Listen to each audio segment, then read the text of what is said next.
Internet सिर्फ आधे अधूरे सच और पूरे झूठ में डूबा हुआ है। किसी के पास गहराई से सोचने का या शांति से सुनने का वक्त ही नहीं है। हम एक ऐसा शांत कोना बनाने की कोशिश कर रहे हैं। Nope, not your ordinary podcast for entertainment. अभी के इंडिया में जहाँ पे सब कुछ थोड़ा सा डिवाइडेड ही दिखाई देता है, आर्किटेक्चर को लेके मैं पूछना चाहूँगा, क्या मुस्लिम आर्किटेक्चर और हिंदू आर्किटेक्चर, क्या ये एग्जिस्ट करता है या सिर्फ हमारे दिमाग में है ये चीज़? देखिए, मेरा ये मानना है कि जिसे हम आर्किटेक्चर या निर्माण कला कहते हैं या वास्तुशिल्प कहते हैं, उसकी शुरुआत तो धर्मों के जन्म से पहले हुई। और अगर आप दुनिया भर का आर्किटेक्चर देखें या उसके बारे में सोचें, तो एक समय था जब हम लोग, आदि मानव जंगलों में रहा करता था और वहाँ से शुरुआत हुई है शेल्टर बनाने की। तो आपको शेल्टर किस लिए चाहिए था? आपको बारिश से बचना है, आपको ठंड से बचना है, आपको गर्मी से बचना है। तो जो भी आप बनाएंगे वो इन तीन चीज़ों से प्रोटेक्शन के लिए, to protect yourself from the vagaries of the climate, मौसम की शिद्दत से बचने के लिए आपको शेल्टर बनाने थे। तो इस तरह आर्किटेक्चर का विकास हुआ। अब हमको बताया जाता है कि हिंदू आर्किटेक्चर है और इस्लामिक आर्किटेक्चर है। तो मेरे दिमाग में यह सवाल आया कि फिर क्रिश्चियन आर्किटेक्चर भी होना चाहिए। तो मैंने बहुत ढूंढा, क्रिश्चियन आर्किटेक्चर तो कहीं है ही नहीं। वहाँ गॉथिक है, वहाँ नियोक्लासिकल है, वहाँ रेनेसां है, वहाँ बरोक है। तो या तो इस तरह का जो कल्चरल मूवमेंट्स थी उनके साथ आर्किटेक्चर का विकास हुआ, तो उस तरह का आर्किटेक्चर है, या फिर स्थानीय आर्किटेक्चर है, जैसे पुर्तगाली आर्किटेक्चर है, स्पेन का आर्किटेक्चर है, स्लाविक आर्किटेक्चर है, जर्मन आर्किटेक्चर है। और वो चार टापू जिन्होंने 200 साल हमको ग़ुलाम बना के रखा था, इंग्लैंड, ग्रेट ब्रिटेन, वहाँ पे स्कॉटिश, आयरिश, वेल्श और इंग्लिश आर्किटेक्चर है। लेकिन हमारे यहाँ पूरे इस सब कॉन्टिनेंट में सिर्फ हिंदू आर्किटेक्चर है। तो कोई होयसला आर्किटेक्चर की बात नहीं करता, कोई परिहार आर्किटेक्चर की बात नहीं करता, चोला आर्किटेक्चर की बात नहीं करते, विजयनगर आर्किटेक्चर की बात नहीं करते, हिमाचली आर्किटेक्चर की, कांगड़ा के आर्किटेक्चर की, जयपुर का आर्किटेक्चर, जोधपुर का, जैसलमेर का, बंगाल का, गुजरात का, इस आर्किटेक्चर की बात ही नहीं होती। हिंदू आर्किटेक्चर की बात होती है या इस्लामिक आर्किटेक्चर की बात होती है। तो इस्लामिक आर्किटेक्चर में वो कहते हैं वो मोरक्को से लेके लाहौर तक सब इस्लामिक आर्किटेक्चर, और दिल्ली में भी इस्लामिक आर्किटेक्चर है। सवाल ये है कि ये इस आर्किटेक्चर को जो इस तमाम क्षेत्र में विकसित हुआ, आप उसको उसकी अलग अलग रूपों में क्यों नहीं देखते?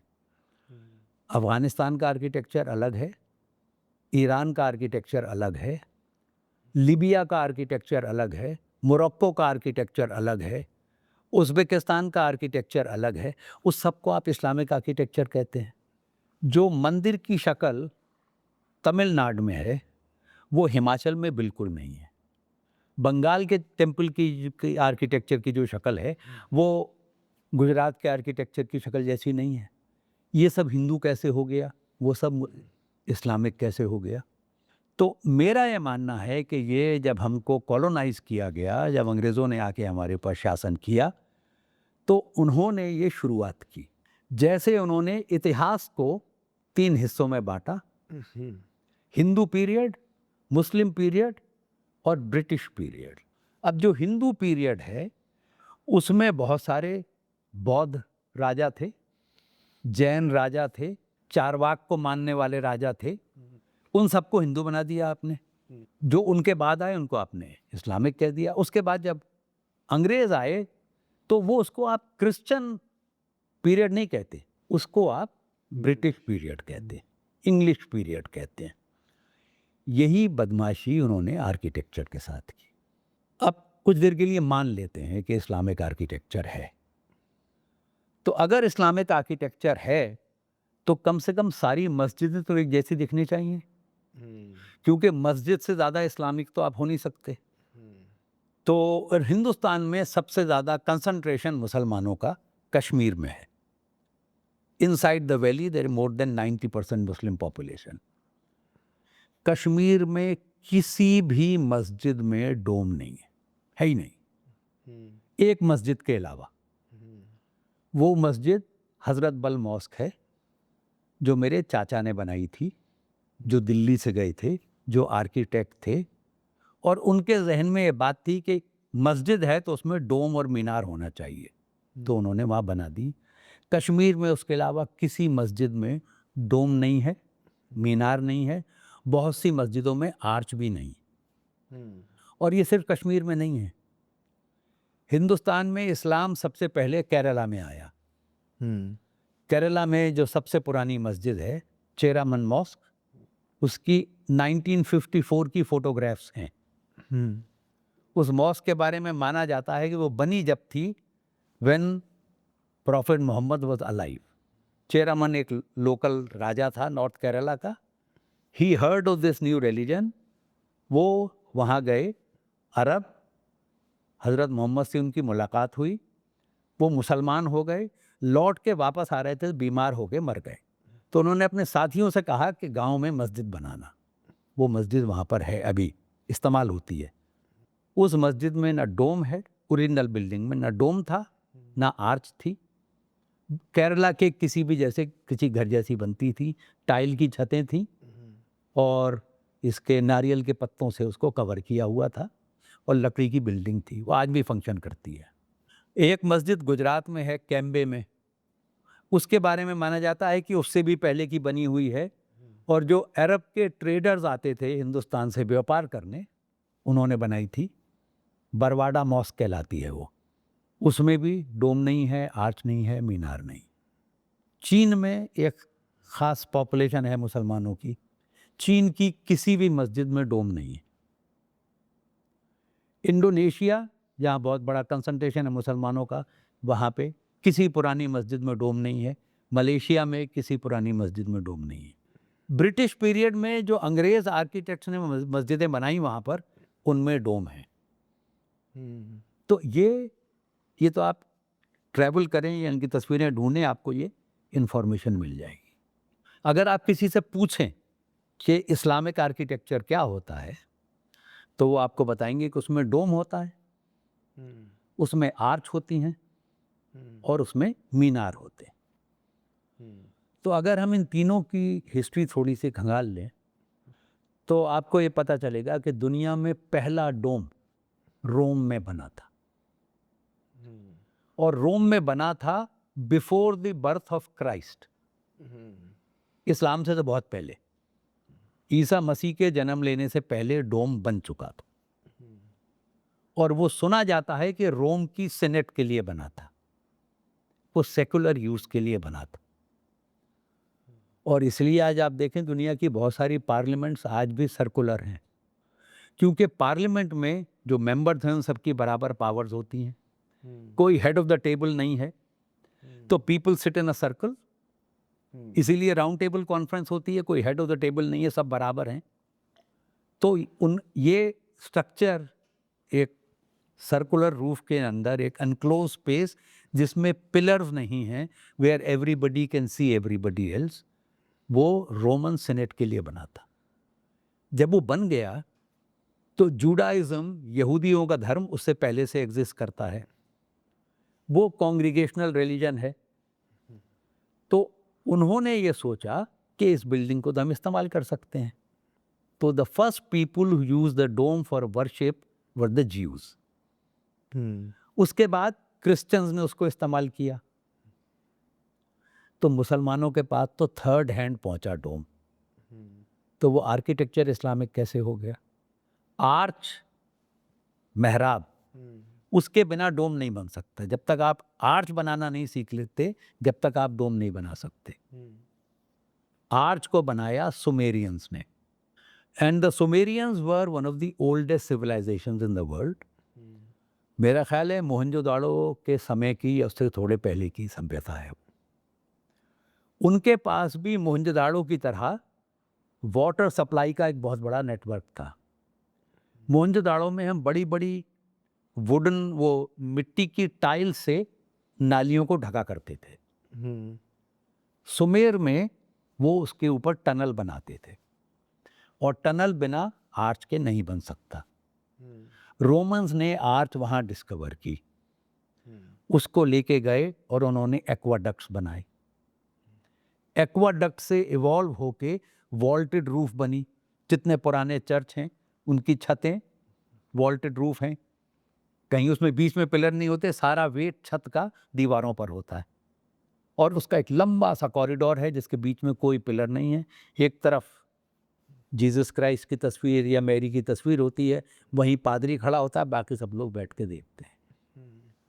This evolved into the dome, और उसका इस्तेमाल भी, जैसा मैंने भी आपको बताया, यहूदियों ने किया, ईसाइयों ने किया, फिर मुसलमानों ने किया। तो वो इस्लामिक कैसे हो गया? आप यूरोप में कहीं चले जाइए, जितने चर्च हैं उनकी छतें, उन पर डोम्स हैं। All over US, south America, Australia, New Zealand, Africa, जहाँ जहाँ पे उसे कॉलोनाइज किया गया, वहाँ जितने चर्च हैं उनमें से 90% के ऊपर डोम्ड रूफ है। तो उसे क्रिश्चियन आर्किटेक्चर क्यों नहीं कहते? डोम सेंट्रल एशिया में आके मुसलमान कैसे हो जाता है? मतलब टर्की के बराबर वो गॉथिक है, टर्की में आते इस्लामिक हो गया। तो मेरा ये मानना है कि ये उस साजिश का हिस्सा है जिसमें उन्होंने हमारे मुल्क की आबादी को इस तरह डिवाइड किया, आर्किटेक्चर को भी डिवाइड किया। वो ये भी कहते हैं कि एक इस्लामिक कल्चर है और एक हिंदू कल्चर है। मेरी समझ में नहीं आता कि इस्लामिक कल्चर क्या है, क्योंकि तमिलनाडु के मुसलमान में और मैं दिल्ली का रहने वाला हूँ, हम में क्या चीज़ कॉमन है? एक्सेप्ट के both of us will go to a mosque and pray. हमारा कपड़ा अलग है, हमारा खाना अलग है, खाना खाने का तरीका अलग है, हमारा म्यूज़िक अलग है, बातचीत करने का तरीका अलग है। There is a Tamil culture and there is a culture of Delhi, of Lucknow, of Agra, etcetera etcetera. वो इस्लामिक कल्चर नहीं है। तो इसी तरीके से आर्किटेक्चर भी इस्लामिक और हिंदू नहीं हो सकता। ये उस साजिश का हिस्सा है, और इसको आप देखिए, इसको किस लेवल तक डेवलप किया गया है कि अब वो Islamic culture, Islamic food, Islamic music, इस सब की बात करते हैं, और हिंदू सभ्यता, Hindu music, Hindu attire, Hindu food etcetera etcetera. उसके पीछे एक स्टेप और है। जो यूरोपियन, जो हमारे कॉलोनाइजर्स थे, उन्होंने जो डिस्कोर्स डेवलप किया, वो हिंदू माइंड की बात करते हैं और मुस्लिम माइंड की बात करते हैं। क्रिश्चियन माइंड की कोई बात नहीं करता, वो बात करते हैं रेनेसां माइंड की। तो इस सब के पीछे आइडिया ये है कि कोई धर्मनिरपेक्ष विचार वो उन इलाकों में विकसित ही नहीं हो सकता जिनको उन्होंने गुलाम बनाया था। सेकुलर आइडिया सिर्फ यूरोप में डेवलप होते हैं, और ये उसकी प्रोडक्ट है जिसमें उन्होंने ये सबका सब किया है। बेसिकली कॉलोनाइजर समझना चाहता है यस, बाइनरी। हाँ, तो उन्होंने ये बाइनरीज बनाई और ये वाटर टाइट कंपार्टमेंट बनाए जिनका रियलिटी से कोई ताल्लुक नहीं। तो जितना मैं समझ रहा हूँ, आर्किटेक्चर एक पीरियड का होता है, या तो फिर आर्किटेक्चर एक ज्योग्राफिक चैलेंज का होता रिस्पॉन्स है, टू योर क्लाइमेट है। रिस्पॉन्स टू क्लाइमेट है, और आर्किटेक्चर का इन्वेंशन ही क्लाइमेट की वजह से हुआ है। बिल्कुल। पर जैसे मुस्लिम आर्किटेक्चर की बात जो बिल्कुल समझ नहीं आती, बट हाँ, डोम, आर्च और मीनार। तो हिंदू आर्किटेक्चर का क्या है? देखिए, एक तो आप जितने भी रिलीजियस नेचर की बिल्डिंगें हैं, वो कोई भी रिलीजन हो, उनमें एक चीज कॉमन है, ये सारी बिल्डिंगें वर्टिकली राइज करती हैं। उसके पीछे शायद ये विश्वास है, और जो आदिकाल से इंसानों का विश्वास रहा है, कि भगवान तो ऊपर रहते हैं। हम रोज कहते हैं ना, वो ऊपर वाला देख रहा है, तो भगवान ऊपर रहते हैं। अगर ऊपर रहते हैं तो उन तक अपनी आवाज पहुंचाने के लिए आपकी बिल्डिंगों को ऊपर जाना होगा। तो आप दुनिया भर में देख लीजिए, जितने पुरानी प्लेसेस ऑफ वर्शिप्स हैं, जितने पुराने श्राइन्स हैं, वो बहुत सारे पहाड़ों के ऊपर बने होंगे। वो सारे लोग जिनको भगवान की तलाश थी, वो पहाड़ों पे चढ़ जाते थे। मोसेस को तो पहाड़ के ऊपर ही भगवान मिला था, और हमारे हिंदुस्तान में भी विश्वास ही है, सारे भगवान वहाँ रहते हैं। कैलाश पर्वत पे शिव जी रहते हैं, इस पर्वत पे फला देवी, उस पर्वत पे फला देवी। तो ये दुनिया भर में ये विश्वास था। तो आपको भगवान के लिए कुछ जगह बनानी है तो आप पहाड़ पे जाके बनाते थे। अब पहाड़ पे चढ़ के लगता था कि आसमान तो और ऊपर चला गया, तो फिर आप बिल्डिंग बनाते थे जो वर्टिकली राइज करती थी। कितना राइज करेगी? पूरी बिल्डिंग तो राइज कर नहीं सकती, तो स्पायर या मीनारेट। गुरुद्वारे में निशान साहब, steeple in a church, minaret in a mosque, Shikhar in a temple, all of them are rising vertically. तो ये जो इम्पल्स है टू बिल्ड बिल्डिंग जो सीधी जाएं, ऊपर जाएं, ये भगवान तक पहुंचने की कोशिश है। मीनार और शिखर उसी प्रोडक्ट के, और टेम्पल, चर्च का स्टीपल, ये उसी इम्पल्स का नतीजा है। तो अगर आप वहाँ हो स्पेन में, और मेडिटेरेनियन भूमध्य सागर को पार करके आप मोरक्को में आ जाएं, आप स्पेन के चर्च देखें और मोरक्को की मस्जिद देखें, स्पेन के टेम्पल के टरेट या स्पायर और मोरक्को की मस्जिदों के मीनार एग्जैक्टली एक जैसे हैं। वो गोल नहीं है, चौकोर। वहाँ पे उसमें बेल लगा देते हैं, यहाँ बेल नहीं लगाते, एग्जैक्टली द सेम शेप। पत्थर भी एक ही है, क्योंकि मेडिटेरेनियन के दोनों तरफ एक ही रॉक है, तो उनका लुक फील सबका सब यही है। मेरे हिसाब से मीनार का इंस्पिरेशन चर्च के स्पायर से आया है, और ये दोनों religions they were next to each other. यहाँ हिंदुस्तान में शिखर डेवलप हुआ, उसका इम्पल्स वही है। तो ये हिंदू और मुसलमान नहीं है, ये आर्किटेक्चर जो डेवलप हुआ है, वो एक तो ये विश्वास है कि भगवान ऊपर रहते हैं, और दूसरी आपकी ज्योग्राफी है, जो आपको क्या मटेरियल अवेलेबल है।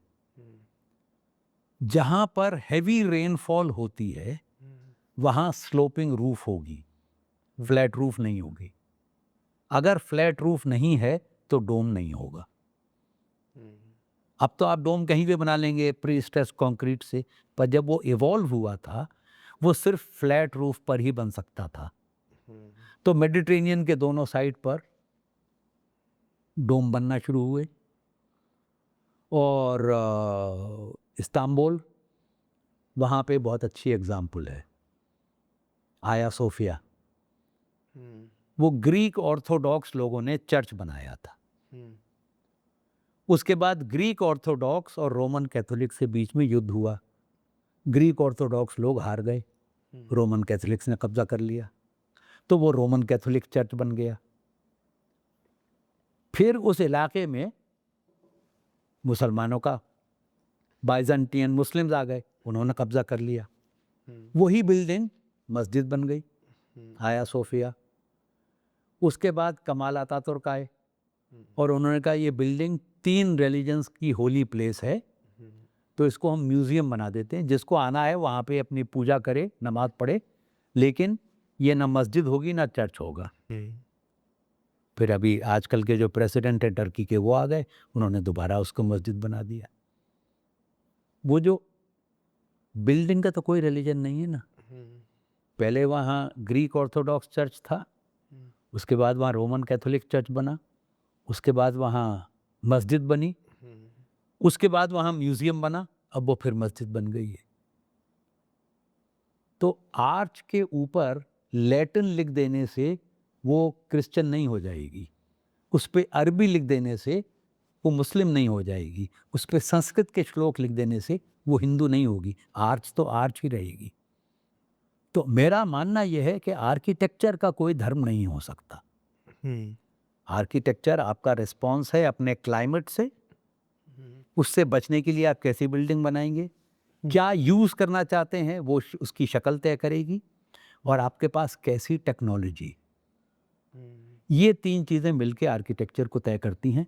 रिलीजन का इससे कोई लेना देना नहीं। अब ये कॉमन बात हम हर किताब में लिखी हुई है कि दिन में 5 बार वो जो अजान देने वाला है वो मीनार पे चढ़ के अजान देता है। This will come as a surprise to you. Hindustan में जहाँ तक मैं जानता हूँ 17वीं सेंचुरी से पहले बनी हुई किसी मस्जिद में मीनार ही नहीं है, किसी मस्जिद में नहीं है।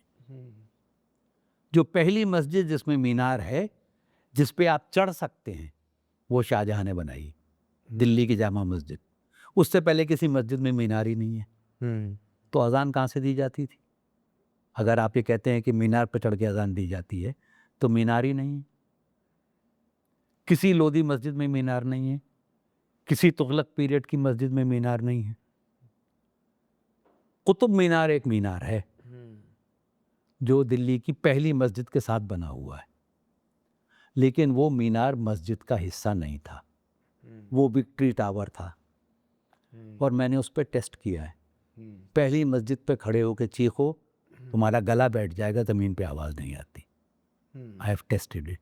जामा मस्जिद पे मैं 3 बार टेस्ट कर चुका हूँ, आवाज़ ज़मीन पे आई की ही नहीं। बिकॉज सिंपल प्रिंसिपल है फिजिक्स का, sound travels in a straight line. 200 foot खड़े होके आप शोर मचाएंगे तो 200 फुट की हाइट पे जो लोग हैं वो आपको सुन लेंगे, इवन विद लाउड स्पीकर्स। अगर लाउड स्पीकर ज़मीन से 40 मीटर ज़्यादा ऊपर हाइट पे लगा हुआ है तो उसकी आवाज़ ज़मीन पे नहीं पहुंच सकती। तो मीनार was never use for calling people for prayers. वो आर्किटेक्चरल डिटेल है शाहजहां की। He wanted to frame the central domes, इसलिए उसने वो मीनार बनाया ताकि आप मेन गेट से घुसें तो your eyes are directed to the central dome. वो आर्किटेक्चरल डिटेल है, बाद में लोगों ने कॉपी करना शुरू कर दिया। तो you know it is the same. Architecture का तो कोई रिलीजन नहीं हो सकता। अभी जैसे हम देख रहे हैं कि आर्किटेक्चर तो पोलराइज हो ही गया है, बट जो हिसाब से हम अपने बिल्डिंग्स हो गए या हिस्टोरिक जगहें हो गए, वो सब चीज़ों का कैरेक्टर बदल के वहाँ पे मॉडर्निटी लाने की कोशिश, और लाइट्स और स्टील और लाइट्स और स्टील, तो उस पर आपको क्या कहना है? It is in the very nature of human evolution कि चीज़ें चेंज होंगी। वो धीरे धीरे धीरे धीरे इवॉल्व होती हैं, नई शेप लेती हैं। तो ये सारे रिचुअल्स में होता है। तो वर्शिप भी एक रिचुअल है। तो मैं आपको एक ज़्यादा कॉमन एग्जाम्पल दे के इसे एक्सप्लेन करने की कोशिश करूँगा। हमारे बचपन तक जब शादियाँ होती थीं तो एक हवन कुंड होता था। एक तरफ लड़की वाले बैठते थे, एक तरफ लड़के वाले बैठते थे, एक तरफ पंडित जी बैठते थे, और हवन हुआ करता था, वो आहुति देते थे। उसके बाद वीडियो कैमरा आ गया। अब एक पार्टी यहाँ बैठी है, एक पार्टी यहाँ बैठी है, एक पार्टी यहाँ बैठी है, और सामने देखने वाले बैठे हैं, तो कैमरा तो वहाँ लगेगा नहीं, क्लोजअप चाहिए। अगर पंडित जी के शोल्डर पे कैमरा है तो दूल्हा और दुल्हन दिखाई देंगे, पंडित जी नहीं दिखाई देंगे। दूल्हा के शोल्डर पर है तो दूल्हा नहीं दिखाई देगा। तो उसके बाद से अब शादी के हवन में तीनों एक सीधी लाइन में बैठते हैं और साइड पर कैमरा लगा होता है, और आहुति देने के वो जो है उसके हैंडल 1.5 मीटर के हो गए। तो everybody wants to be seen. तो अब जो पूरा वो जो था उसकी पहले का सेटिंग, जो पहली की सेटिंग थी वो वीडियो कैमरे ने चेंज कर दी। ये वरमाला का एक्सचेंज 2 पीढ़ी पहले के लोगों से पूछ लीजिए, शादी में नहीं होता था। ये बॉम्बे के सिनेमा ने जब लड़के लड़की ने भाग के मंदिर में शादी की और एक दूसरे को वरमाला पहना दी, उसके साथ शुरू हुआ है।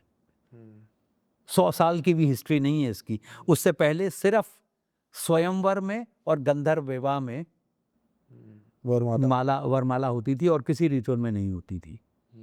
तो इस तरह सब कुछ बदलता है। अब वो क्या शक्ल ले रहा है, whether we are happy with it और नॉट, मतलब आजकल ये जो मिर्ची लाइट लग रही हैं हर जगह और इस तरह का जो हो रहा है, वो तो मेरे हिसाब से तो वो स्पिरिचुअलिटी की एस्थेटिक्स के साथ तो फिट होता नहीं।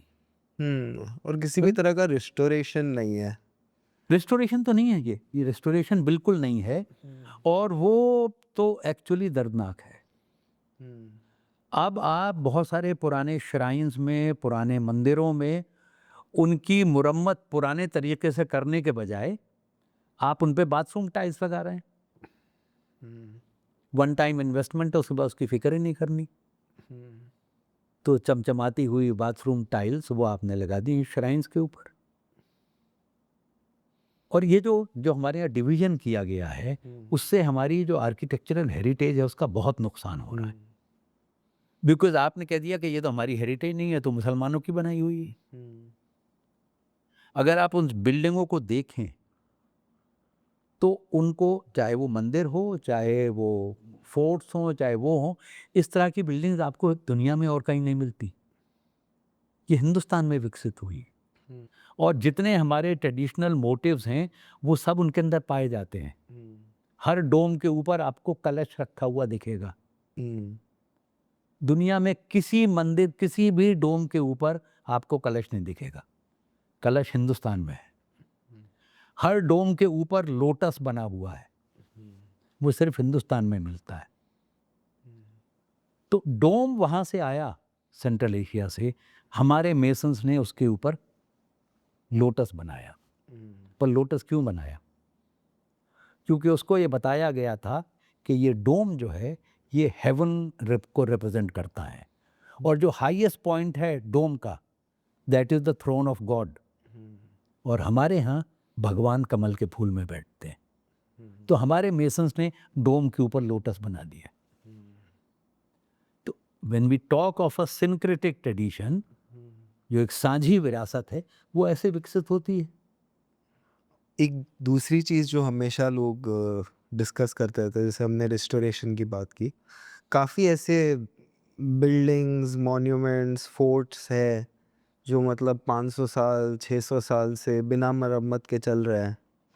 जो ढांचे हम अब बनाते हैं वो 10 साल के अंदर ध्वस्त हो जाते हैं, 15 साल के अंदर ध्वस्त हो जाता है। तो क्या इसमें ऐसा क्या मटेरियल यूज़ हो रहा था कि जो 500 साल चल गया, 600 साल चल गया? देखिए, एक तो ये है कि जो हमारे यहाँ 13th सेंचुरी, 12-13 सेंचुरी के बाद जो कंस्ट्रक्शन हुआ है, उसमें बिल्कुल एक नई टेक्नोलॉजी इंट्रोड्यूस हुई थी। उससे पहले के जो हमारे निर्माण हैं, वो जैसे खजुराहो के टेम्पल है या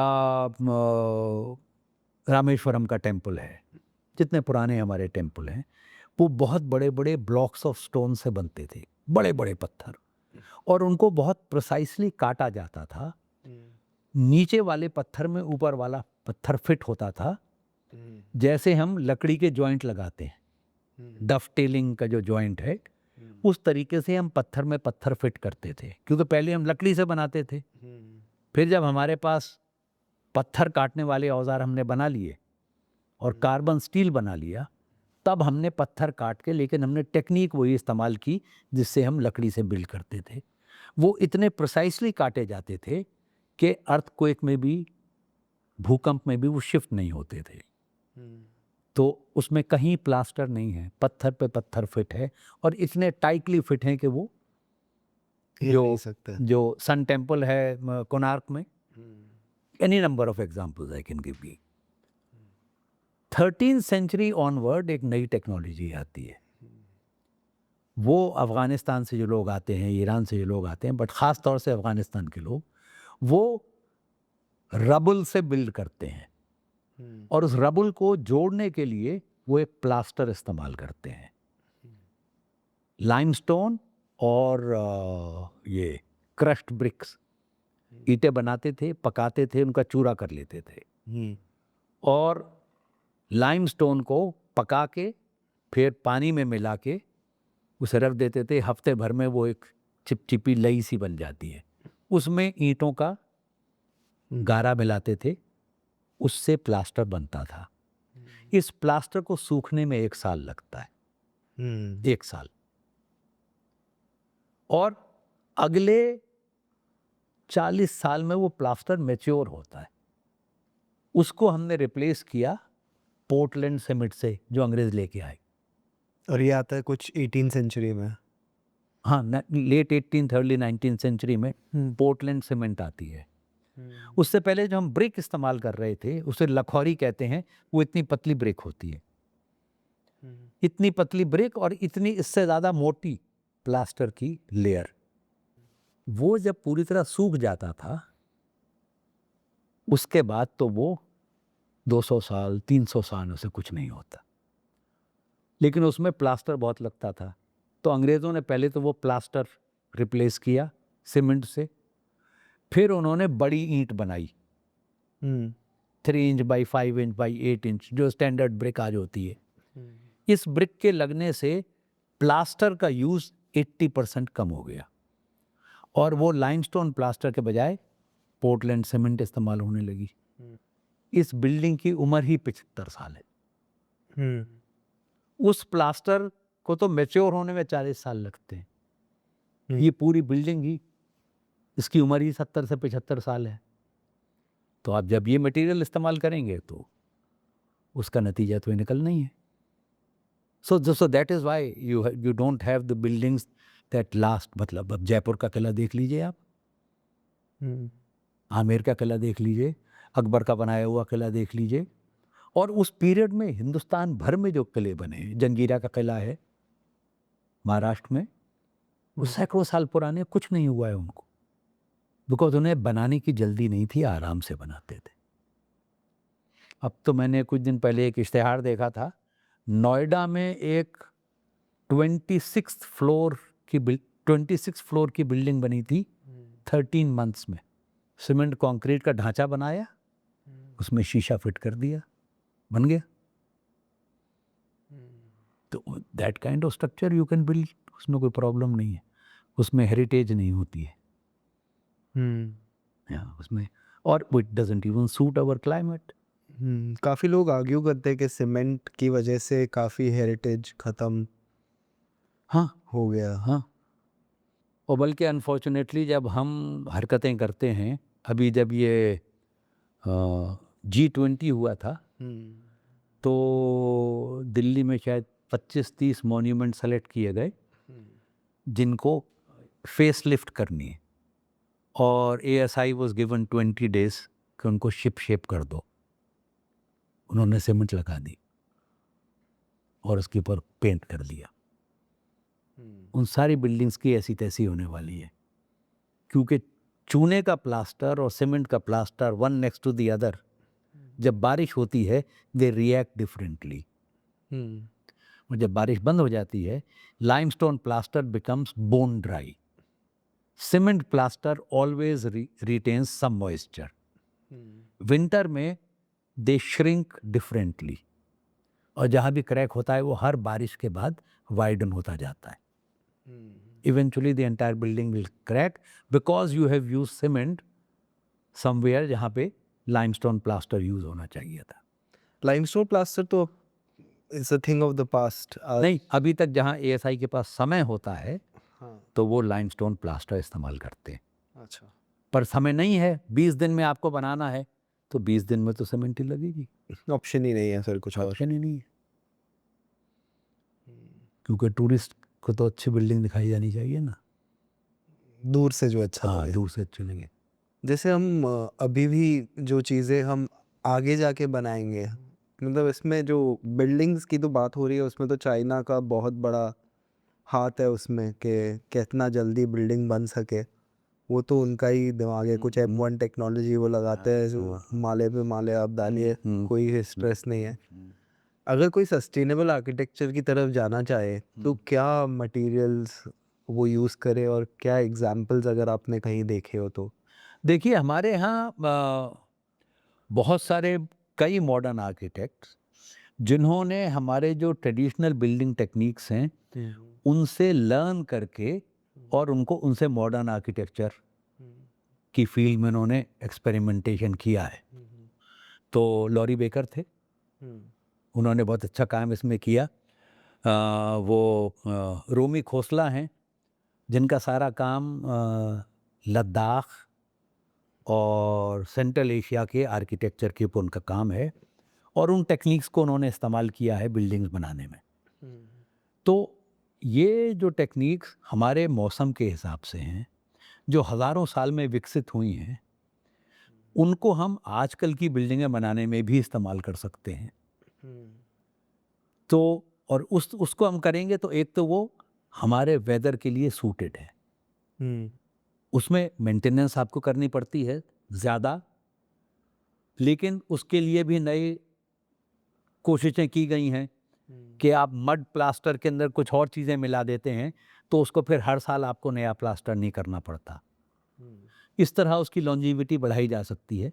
पर यह संभव है कि हम अपनी ट्रेडिशनल टेक्निक्स में आजकल के हालात के हिसाब से थोड़ा बहुत मॉडिफाई करके उन टेक्निक्स को इस्तेमाल करें, क्योंकि वो हमारे वेदर के लिए ज़्यादा सूटेड है, वो ज़्यादा सस्टेनेबल होगा, वो ज़्यादा हमारे लिए, और उसमें जो पावर का कंजम्पशन है नई बिल्डिंगों में है वो उसमें उस पावर के कंजम्पशन की ज़रूरत नहीं है। अब आपको मतलब आपके बचपन का याद, मुझे पता नहीं कितना पुराना, लेकिन मुझे याद है हम जहाँ बचपन में बड़े हुए, हमारे यहाँ बिजली नहीं थी, हमारे यहाँ पंखे नहीं थे, पर गर्मी में हमारी हालत बुरी नहीं होती, वो घर ठंडे रहते थे और जाड़े में गर्म रहते थे। That was the kind of material that we used in building, और वो सैकड़ों साल में डिस्कवर हुआ था, हज़ारों साल में डिस्कवर हुआ था। तो उस सब को ये कह के कि ये बुरा है, फेंक देना सही नहीं है। जैसे हमारी ट्रेडिशनल मेडिसिन, उस सब को बकवास कहना गलत नहीं है, गलत है। हर चीज़ का इलाज एलोपैथी में नहीं है। तो जो हमारे यहाँ विकसित हुआ है इतने हज़ारों साल में, वो आजकल तो हम everybody is turning to nature cure and all that, क्यों? इसीलिए हो रहा है ना। This is true of our building techniques as well. पर जैसे काफ़ी कल्चर्स का बहुत कंट्रीब्यूशन है जो पूरी तरह टिक जाता है, जैसे ये टेबल हो गया, ये सोफ़ा हो गया, चेयर हो गया, तो कौन से कल्चर का contribution towards the things that we use today, कौन से कल्चर का कंट्रीब्यूशन आपको बहुत ज़्यादा लगता है या बहुत यूज़फुल लगता है? देखिए बहुत सारी चीज़ें ऐसी हैं, वो एक तो हमको मेरा ख्याल है ये जो climate, again I my discipline is geography, I keep on going back to climate.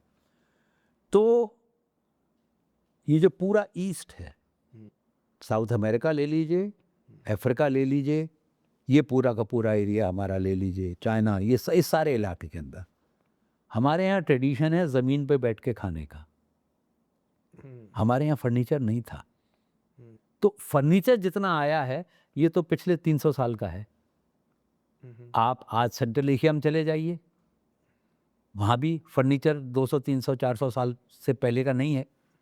ज़मीन पे लोग बैठते थे, ज़मीन पे खाते थे, ज़मीन पे सोते थे। तो पूरा हमारा कल्चर ज़मीन पे बैठ के बिना फर्नीचर के चलता रहा। उसके बाद चौकियाँ, और चौकी हुआ करती थी, तख्त होते थे, वो सेंट्रल एशिया से हमारे यहाँ तक थे, चारपाई थी, उसके अलावा we didn't have any furniture. और उसकी वजह से आप देखें कि जो अभी लोग जो 80-90s के हैं, उनके नीज़ में वो प्रॉब्लम नहीं है जो हम लोगों के नीज़ में है। That happened because you learn to sit on the ground, your bones were far more flexible. अब इस तरह हम बैठते हैं तो हमारे पोस्चर ही चेंज हो गए। सो एंड ये हमारे क्लाइमेट का भी है ना, वहाँ पर ठंड इतनी पड़ती है that you can sit on the floor, तो वहाँ पर फर्नीचर डेवलप हुआ। It is a reaction to your climate. हमारे यहाँ गर्मी इतनी थी कि ज़मीन पे बैठ के आपको शांति मिलती थी, ज़मीन ठंडी रहती थी। I think probably this is what caused this kind of building, इस तरह का फर्नीचर, ये हमारे यहाँ ऐसे इसलिए डेवलप हुआ। और बहुत सारी रिलीजियस प्रैक्टिसेस भी उनका ताल्लुक आपके कल्चर से है। जैसे इस पूरे पूरे ईस्ट में ट्रेडिशन ये है कि आप अपने जूते बाहर उतार के जाते हैं प्लेस ऑफ वर्शिप में। वो मंदिर में भी होता है, गुरुद्वारे में भी होता है, मस्जिद में भी होता है, हिंदुस्तान के बहुत सारे चर्चेज में भी होता है। लेकिन अगर, और क्रिश्चियनिटी की शुरुआत तो ईस्ट में हुई है ना, यरूशलेम में हुई है, नज़ारत में हुई है, वो जीसस वाज बोर्न। मुझे यकीन है कि जो इनिशियल चर्चेस बने थे वहाँ लोग जूते बाहर उतार के जाते होंगे। जब रिलीजन क्रिश्चियनिटी ट्रैवल करती है यूरोप में, अगर उस वक्त जो प्रीस्ट थे उन्होंने इंसिस्ट किया होता कि जूते बाहर उतार के आओ, तो कोई कन्वर्ट नहीं होता। वो ठंडे कॉबल स्टोन्स के ऊपर कौन नंगे पैर जाने वाला है? तो जूते परमिट हो गए। हमारे यहाँ जूते बाहर छोड़े जाते हैं क्योंकि हमारे डस्टी है, बाहर की सारी धूल लेके आप प्लेस ऑफ वर्शिप में नहीं जाते। वहाँ स्नो, बर्फ पड़ती है, उसमें आप जूते लेके बाहर झाड़ के चले जाते हैं। तो quite a lot of these practices, उनका सीधा संबंध क्लाइमेट और ज्योग्राफी से है। हमारे रिलीजियस बिलीव्स, उनका ताल्लुक क्लाइमेट से है। 3 रिलीजन्स हैं जो बरी करते हैं, क्रिश्चियनिटी, जुडाइज्म एंड इस्लाम।